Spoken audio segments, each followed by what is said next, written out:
কলকাতার কাছেই একটা গ্রাম আছে, চন্দ্রপুর। গ্রামটা যেমন নিরিবিলি তার চেয়ে বেশি রহস্যময়।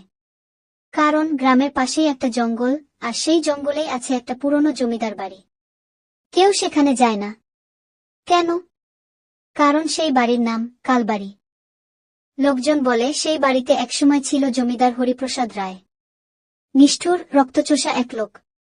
প্রজাদের উপর অত্যাচার করত, গোপনে অনেককে খুনও করেছিল। শেষে এক অমাবস্যার রাতে গ্রামের লোকজন রেগে গিয়ে তাকে মেরে ফেলে। কিন্তু হরিপ্রসাদের আত্মা সেই বাড়ি থেকে আর যায়নি। এখনো প্রতি অমাবস্যার রাতে কালবাড়ি থেকে শোনা যায় কর্কশ হাসি, ঘোড়ার টকবক শব্দ, আর কারো গলা চিরে দেওয়ার চিৎকার। একবার শহর থেকে 5 জন তরুণ গিয়েছিল ক্যাম্পিং করতে।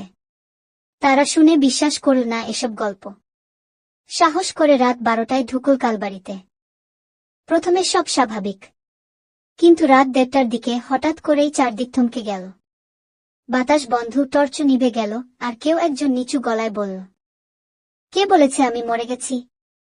পরদিন সকালে গ্রামের লোকজন পেল 5 জনের জিনিসপত্র। চারদিকে ছড়িয়ে ছিটিয়ে ক্যামেরা, ব্যাগ, এক জোড়া ছেঁড়া জুতো, আর মেঝেতে লেখা ছিল, হরিপ্রসাদ ফিরে এসেছে।